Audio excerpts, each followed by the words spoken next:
Good evening dear YouTube learner. आज से पहले की वीडियो में संस्कृत के क्रैश कोर्स में आपको शब्द रूप और धातु रूप के बारे में बता दिए थे पूरा डिटेल। हम उम्मीद करते हैं कि आप शब्द रूप अच्छे से याद कर लिए होंगे। कम से कम 5 शब्द रूप तो याद करना ही पड़ेगा आपको।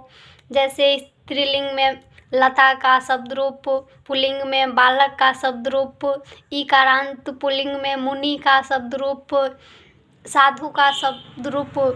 5 शब्द रूप अलग अलग तरह के याद करना आपको पड़ेगा ही, क्योंकि एग्ज़ाम में आपके इसी शब्द रूप से ऑब्जेक्टिव क्वेश्चन कम से कम 5 या 10 पूछा जाता है।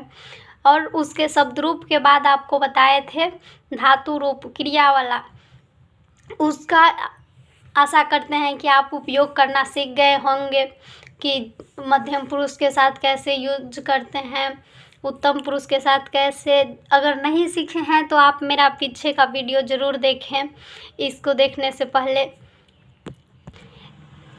ये आपके संस्कृत व्याकरण का मेरा तीसरा वीडियो है। इसमें मैं आपको संधि के बारे में बताऊंगी, क्योंकि संधि व्याकरण का एक ऐसा चैप्टर है जो हिंदी में भी और संस्कृत में भी बहुत मार्क्स स्कोर करता है, इसलिए इसको बहुत अच्छे से पढ़ें। अब जानेंगे संधि किसे कहते हैं। संधि किसे कहते हैं? 2 अक्षरों को आपस में मिलने से उनके रूप और उच्चारण में जो परिवर्तन आता है उसे संधि कहते हैं। आपके एग्जाम में अगर आएगा 5 नंबर में कि संधि किसे कहते हैं, इसके कितने भेद होते हैं, उसे लिखें, तो आपको ये पूरा लिखना पड़ेगा कि 2 अक्षरों के आपस में मिलने से उनके रूप और उच्चारण में जो परिवर्तन आता है उसे संधि कहते हैं। या आप ऐसे भी लिख सकते हैं कि 2 अक्षरों के आपस में मिलने से जो विकार उत्पन्न होता है उसे संधि कहते हैं। वही विकार को उसके रूप और उच्चारण में परिवर्तन को एक शब्द विकार में लिख सकते हैं। तो आप समझ गए हैं कि संधि किसे कहते हैं। संधि में हम जानते हैं कि 2 शब्द को मिलाते हैं, जैसे संगम, तो सम जोड़ गम, तो सम और गम, तो सम का म और गम, तो म के बाद जो आता है व्यंजन वर्ण, वो दोनों आपस में मिलके और अंग स्वर बन जाता है। आप यहाँ पे देखिए संगम। संगम का जब संधि विच्छेद करते हैं तो आता है सम जोड़ गम। संगम संस्कृत में तो सम जोड़ गम। संस्कृत में संधि के 3 प्रकार होता है, स्वर संधि, व्यंजन संधि और विसर्ग संधि। अब जानेंगे स्वर संधि कितने प्रकार के होता है और स्वर संधि क्या होता है। तो स्वर संधि 2 स्वरों को आपस में मिलने से जो रूप परिवर्तन होता है उसे स्वर संधि कहते हैं। 2 स्वरों को आपस में मिलने से जो रूप परिवर्तन होता है उसे स्वर संधि कहते हैं। आप पहले जानते होंगे कि स्वर किसको कहते हैं, तो अ, आ, ई, उ, ए, ऐ, ओ, औ, अंग को स्वर कहते हैं। उसके बाद जो भी है क से लेके ज्ञ तक वो सभी व्यंजन है। तो केवल अ से लेकर के और अह तक के बीच के कोई 2 शब्द के मिलने से जो नया शब्द बनेगा उसको स्वर संधि कहेंगे। आपको अब स्वर संधि समझने में कोई प्रॉब्लम नहीं होगा। अब जानते हैं स्वर संधि के प्रकार। तो स्वर संधि 5 प्रकार के होता है, दीर्घ संधि, गुण संधि, वृद्धि संधि, यन संधि और अयादि संधि। ये 5 स्वर संधि के प्रकार है। अब जानेंगे कि दीर्घ संधि का प्रयोग कब होगा, गुण संधि का कब होगा, वृद्धि संधि का कब होगा, यन संधि का कब होगा, अयादि संधि का कब होगा। क्योंकि आपके ऑब्जेक्टिव में पूछ दिए जाते हैं कि ये कौन से संधि है, कोई एक दिया हुआ रहता है एग्जाम्पल और उसका इसमें से कोई ऑप्शन जो सही होगा वो। तो हम जानते रहेंगे कि दीर्घ संधि क्या होगा, गुण संधि क्या होगा, तभी इसको बना सकते हैं। देखिए दीर्घ संधि क्या होता है। तो ह्रस्व स्वर और दीर्घ स्वर के आपस में मिलने से यदि स्वर्ण या उसी जाति के दीर्घ स्वर्ण का उत्पत्ति होता है तो इसे दीर्घ संधि कहते हैं। ह्रस्व स्वर कौन होता है? हम लोग हर्षई हर्षऊ पढ़ते हैं। और दीर्घ स्वर कौन होता है? जो दीर्घई दीर्घऊ पढ़ते हैं। अ आ में अ ह्रस्व स्वर हुआ और आ दीर्घ स्वर हुआ। तो अ और आ के मिलने से जो नया वर्ड बनेगा, जो नया वर्ण बनेगा वो दीर्घ संधि होगा। अ आ के मिलने से या केवल आ के मिलने से या अ ई के मिलने से या अ हर्षई के मिलने से अ दीर्घई के मिलने से या दीर्घई हर्षई के मिलने से। तो देखते हैं अब दीर्घ संधि का एग्जाम्पल क्या होगा। अ जोड़ अ बराबर आ, मतलब अ और अ के मिलने से आ का निर्माण होता है। इसका एग्जाम्पल होगा भाव जोड़ अर्थ इक्वल्स टू भावार्थ, मतलब भावार्थ का संधि विच्छेद भाव जोड़ अर्थ। व के अंतिम में अ छुपा हुआ है और अर्थ में स्टार्ट में अ है, तो इसके अंतिम का अ और इसके स्टार्ट का अ दोनों मिलके आ बन गया, इसीलिए व में आकार लग गया। आ गया समझ में? अब देखते हैं आ प्लस अ बराबर आ, मतलब आ और अ आपस में मिलके आ बनाता है। जैसे परीक्षा जोड़ अर्थी, परीक्षा में आकार है और अर्थी में अ है, तो दोनों मिलके यहाँ पे है आ बनाता है, तो परीक्षार्थी हो जाएगा। परीक्षार्थी का संधि विच्छेद परीक्षा जोड़ अर्थी। अब देखें अ आ देख, अच्छा आ जोड़ आ देखिए, अब अ जोड़ आ भी आ बनेगा।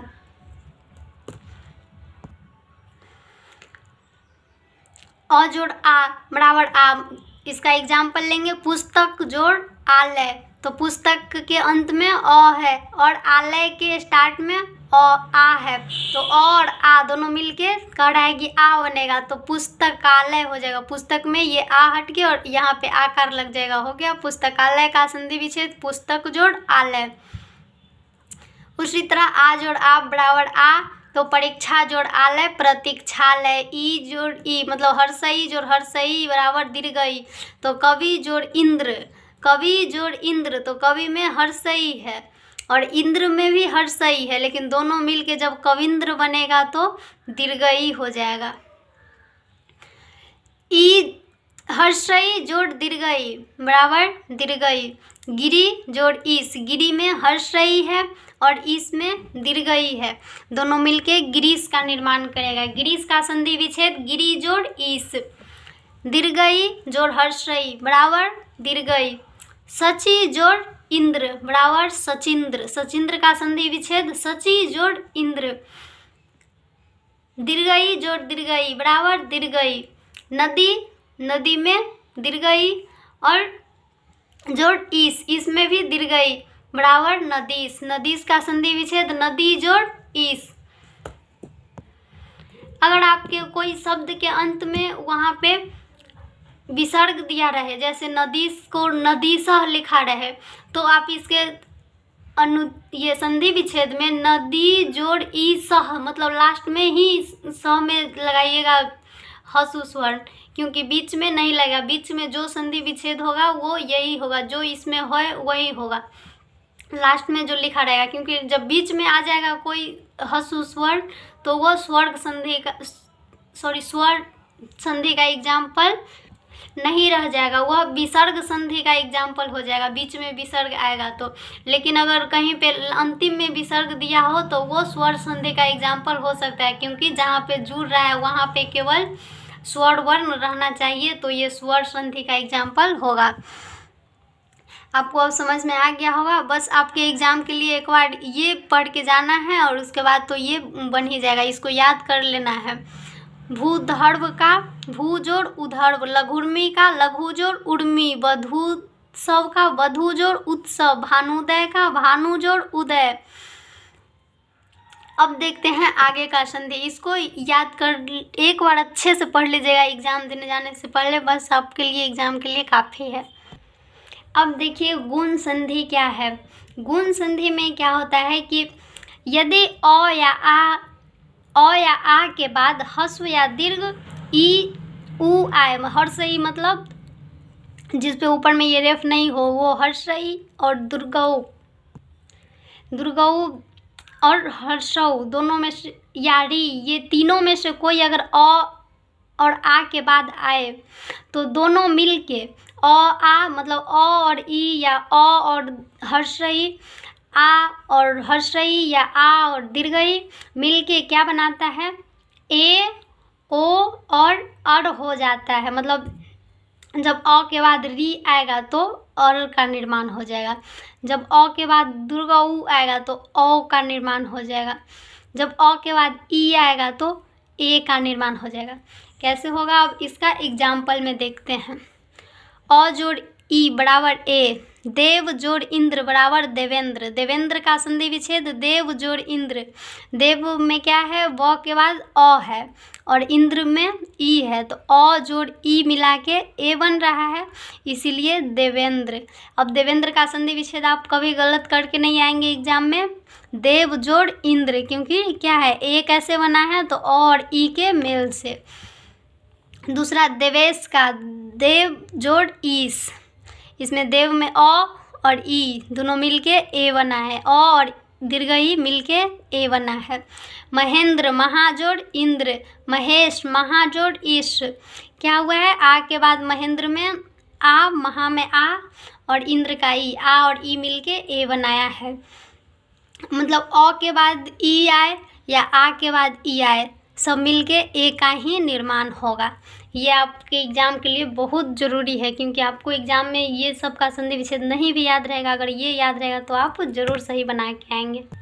अब ए वाला देख लिए, अब उसी तरह अ के बाद उ रहे, मतलब हर्षौ रहे, या अ के बाद दुर्गा उ रहे, या आ के बाद हर्षौ रहे, या आ के बाद दुर्गा उ रहे, तो ओ का निर्माण होता है। जैसे ज्ञान जोड़ उदय, तो न के बाद अ है और अ के बाद उ, तो अ के बाद उ आएगा तो ओ का निर्माण होगा, तो ज्ञानोदय, ज्ञानोदय का संधि विच्छेद ज्ञान जोड़ उदय। शीतोष्म, शीत जोड़ उष्म, महोत्सव, महा जोड़ उत्सव। गंगोर्मी, गंगा जोड़ उर्मी, ये इतना सभी में क्या हुआ है, और आ के बाद उ आया है, तो डायरेक्ट आपको कुछ नहीं सोचना है, केवल अ होगा। आपको ये संधि विच्छेद याद कर लेना है, क्योंकि इसमें से बहुत बार एग्जाम में पूछा गया है। इसका एक लास्ट बचा केवल और अ और आ, किसी के बाद अगर री आए तो और का निर्माण हो जाता है। जैसे सप्त के बाद ऋषि आए तो सप्तर्षि, महा के बाद ऋषि आए तो महर्षि, मतलब आ के बाद री आया तो अर का निर्माण हो गया महर्षि, महर्षि का निर्माण महा जोड़ ऋषि, सप्तर्षि, सप्त जोड़ ऋषि। अब आपको इसमें से किसी भी क्वेश्चन का आंसर गलत नहीं करके आना है एग्जाम में। संस्कृत आपके मार्क स्कोरिंग सब्जेक्ट है, इसमें एकदम 100 में 95 लाने का टारगेट रख के पढ़िए। हम लोग गुण संधि और दीर्घ संधि पढ़ लिए, अब पढ़ेंगे वृद्धि संधि। पूरा संधि का स्वर संधि का टाइप पढ़ रहे हैं, लेकिन अगर आपके एग्जाम में केवल आए संधि विच्छेद करने के लिए एक जोड़ एक, या फिर उधर जो भी पढ़ें वो सब आपसे कोई नियम नहीं पूछे कि अ के आ के बाद ही आए, तो केवल आप ये ध्यान में रखिए कि जो शब्द का कनेक्शन हो रहा है उसके पहले क्या है, यहाँ पे अ है छुपा हुआ, यहाँ पे ए है, ये दोनों स्वर वर्ण है, तो ये जरूर स्वर संधि का ही एग्जाम्पल होगा। आपसे इतना डिटेल वृद्धि संधि अगर नहीं पूछे तो आप बस इतना ही याद रखिए कि या तो आपसे पूछेगा इसका संधि विच्छेद करें, और नहीं तो पूछेगा कि ये किस संधि का एग्जाम्पल है। तो अब तो बीच में कोई विसर्ग नहीं रहेगा, तो ये कंफर्म है कि ये विसर्ग संधि नहीं है। और जो ये कनेक्ट कर रहा है, क के बाद अ छुपा हुआ है, तो अ और ए दोनों स्वर वर्ण है, तो इसका मतलब इसमें अगर व्यंजन वर्ण आ ही नहीं रहा है तो ये व्यंजन संधि तो हो ही नहीं सकता है, तो ये स्वर संधि ही होगा। ये सब वृद्धि संधि, यन संधि, या अभी जो पढ़े दीर्घ संधि, ये सब इसका संधि का टाइप है स्वर संधि का, लेकिन आपके एग्जाम में स्वर, व्यंजन और विसर्ग संधि को ही केवल चुनने के लिए आएगा, तो आप अब आराम से चुन लेंगे। बस आपको याद करने, अगर संधि विच्छेद आ गया तो कैसे बनाइएगा, इसके लिए आपको ये सभी बता रहे हैं। जैसे आ गया कि वनौषधि का संधि विच्छेद, तो वन जोड़ औषधि। आ गया कि वनौषधि में कौन सा संधि है, स्वर संधि, व्यंजन संधि या विसर्ग संधि, या इनमें से कोई नहीं, तो स्वर संधि, क्योंकि वर्ण में न के अंत में अ छुपा हुआ है और औषधि में अ छुपा हुआ है, दोनों मिलके अ बन रहा है और ओ मिलके, तो अ क्या है, एक स्वर वर्ण है, मतलब अ से लेके अ तक स्वर वर्ण होता है, तो उसके बीच का ही है, इसीलिए ये वनौषधि किस संधि का एग्जाम्पल होगा, तो स्वर संधि का एग्जाम्पल होगा। अब संधि का टाइप देखिए, जान लेते हैं कि वृद्धि संधि क्या होता है। यदि अ या आ के बाद ए और ए हो, तो ए और ए, अ आ के बाद ओ और औ हो, तो अ में बदलना वृद्धि संधि कहलाता है। मतलब अ या आ के बाद ए या ए हो तो वो ए में बदल जाता है, या अ या आ के बाद ओ या औ हो तो वो औ में बदल जाता है। इसी बदलने को वृद्धि संधि कहते हैं। तो ये एक किस संधि का एग्जाम्पल है, वृद्धि संधि का। या वृद्धि संधि तो खुद स्वर संधि का प्रकार है, तो आपके एग्जाम्पल में दोनों में से कोई हो सकता है। एक किसका एक उदाहरण है, वृद्धि संधि का अगर रहेगा तो स्वर संधि नहीं रहेगा, अगर स्वर संधि रहेगा तो वृद्धि संधि नहीं रहेगा, क्योंकि स्वर संधि का ही प्रकार है वृद्धि संधि। तो एक तो वृद्धि संधि में भी आ जाएगा और स्वर संधि में भी। तो आपको बस जानना है कि ये वृद्धि संधि का भी एग्जाम्पल है। ऐसे तो आप जानते ही हैं कि अ से अ तक का कोई दो वर्ण का मिलेगा तो वो स्वर संधि का एग्जाम्पल होगा, लेकिन वृद्धि संधि कब होगा, जब अ आ के बाद ए आएगा या अ आ के बाद ओ आएगा, तो वो ए और औ में कन्वर्ट हो जाएगा, तो वो वृद्धि संधि होगा। अब देखते हैं यन संधि। यन संधि क्या होता है, ह्रस्व या दीर्घ ई, उ या री के बाद कोई दूसरा स्वर आए तो हर्षई, दीर्घई या अ, हर्षऊ, दुर्गऊ का व तथा री का र हो जाता है। मतलब हर्षई और दीर्घई, दीर्घ उ और री के बाद अगर कोई स्वर वर्ण जैसे अ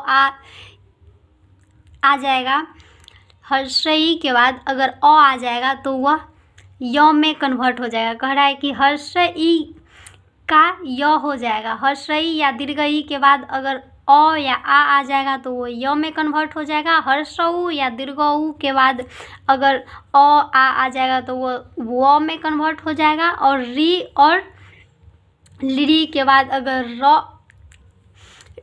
अगर री और ली के बाद अगर अ आ जाएगा तो वह र में कन्वर्ट हो जाएगा। तो देखते हैं इसका एग्जाम्पल, ई जोड़ अ बराबर य, ई जोड़ आ बराबर या, तो इत्यादि, इति जोड़ आदि, यद्यपि, यदि जोड़ अपि, ई और अ मिलके य बन गया है। इसी तरह अति उत्तम, अत्युत्तम, प्रति जोड़ एक, प्रत्येक, इसमें ई, प्रति का ई और इसका ए मिलके ए बन गया है। अनु जोड़ ए, अन्वय, पितृ जोड़ आदेश, पित्रादेश, पित्रादेश का संधि विच्छेद पितृ जोड़ आदेश। अब देखेंगे अयादि संधि। ए, ऐ, ओ, औ के बाद यदि कोई दूसरा स्वर आए तो ए का ए, मतलब ए के बाद अगर अ आ जाएगा तो क्या होगा, ए में कन्वर्ट हो जाएगा। ए के बाद अगर अ या आ जाएगा तो आय हो जाएगा। मतलब ए के बाद आएगा तो आय, और ए के बाद आएगा तो ए, ओ के बाद आएगा तो औ, और औ के बाद आएगा तो आओ में कन्वर्ट हो जाएगा। इसी को अयादि संधि कहेंगे। इसका एग्जाम्पल है ए जोड़ अ बराबर ए, तो ने जोड़ अन बराबर नयन। मतलब नयन में क्या क्या, ए कार मतलब ए और उसके बाद अ मिला है, दोनों मिलके य बन गया है। गए जोड़ अक बराबर गायक, मतलब ए कार और ए कार और अ मिलके आ बन गया है, आय बन गया है, तो गायक। पवन, पो जोड़ अन, मतलब आपको बोले थे कि ओ और अ मिलके औ बन जाता है, ओ और अ मिलके औ बन जाता है, तो पो का ओ और अन का अ मिलके पवन बन गया। औ और अ मिलके आओ बन जाता है, तो पौ और अक मिलके पावक बन गया। आपको इसमें कोई कंफ्यूजन है? नयन का ने जोड़ अन, गायक का संधि विच्छेद गए जोड़ अक, पवन का पो जोड़ अन, पावक का पौ जोड़ अक। ये सब कौन संधि का एग्जाम्पल है? अयादी संधि का एग्जाम्पल है। तो आपका स्वर संधि खत्म हो गया। अब पढ़ेंगे व्यंजन संधि और विसर्ग संधि। स्वर संधि थोड़ा ज़्यादा था। ये है अब व्यंजन संधि। व्यंजन वर्ण के साथ व्यंजन या व्यंजन के साथ स्वर्ण के मेल से जो संधि होता है उसे व्यंजन संधि कहते हैं। मतलब उसमें क्या था, केवल स्वर का ही स्वर से मेल होता था, लेकिन इसमें स्वर व्यंजन के साथ स्वर का या व्यंजन का दोनों में एक कोई व्यंजन रहे तो वो व्यंजन संधि कहलाएगा। जैसे एग्जाम्पल ले लीजिए इसका, दिग्गज, दिक्क जोड़ गज, दिक्क जोड़ गज में क व्यंजन है और ग भी व्यंजन है, तो ये व्यंजन संधि का एग्जाम्पल हुआ।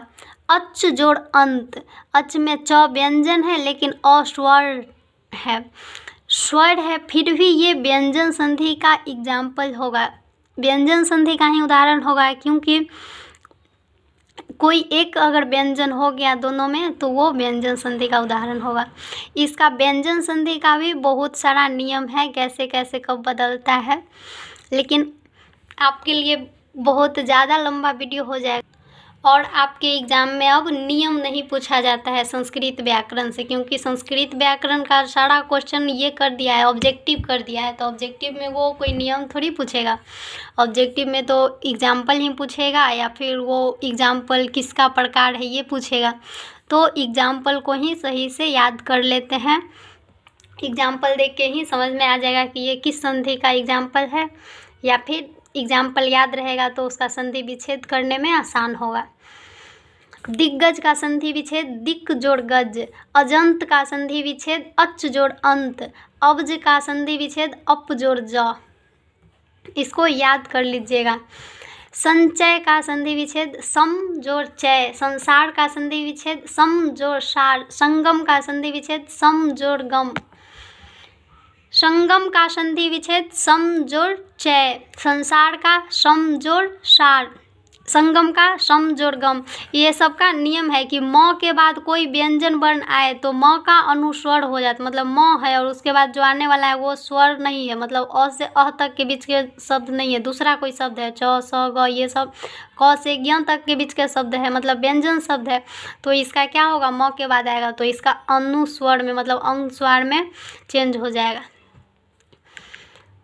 आगे का नियम है कि अगर क च त ट और प के बाद अनुनासिक वर्ण आए तो अपने वर्ग का पंचमा वर्ण हो जाता है। मतलब ये जो क है इसके बाद अनुनासिक वर्ण मतलब म और न आ जाए, मतलब क च त ट प, इतना जो है क ख ग घ च छ ज झ अंग त थ द ध य ट ठ ड ढ न, तो इसमें अगर क के बाद च के बाद त के बाद ये सब के बाद अगर म या न आ जाए तो क्या होगा, इसका क का पांचवा अक्षर क्या होगा, क ख ग घ अंग, मतलब क का अंग में चेंज हो जाएगा। जैसे यहाँ है वाक जोड़ मैं, इसका मैं आ गया है अनुनासिक वर्ण तो इसका वांग्मय हो जाएगा। अगर वांग्मय का संधि विच्छेद पूछेगा तो वाक जोड़ मैं हो जाएगा।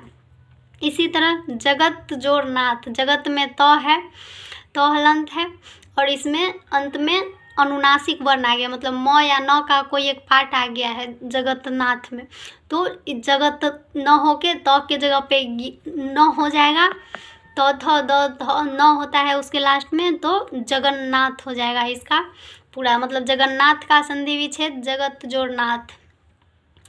सत जोड़ मार्ग, तो इसमें भी त हलंत के बाद म आ गया अनुनासिक वर्ण तो ये भी न में चेंज हो जाएगा। सत जोड़ मार्ग बराबर सन मार्ग। सन जोड़ कोश, सन कोश का तो सन न किसका है, न सट जोड़ कोश, ट का पांचवा वर्ण न है, मतलब सटकोश सनकोश का संधि विच्छेद सट जोड़ कौन होगा। इसी तरह सन मार्ग का याद रखिएगा कि जितना में भी अंतिम वर्ण आ रहा है उसका जब संधि विच्छेद करेंगे तो उसके पहला वर्ण देंगे।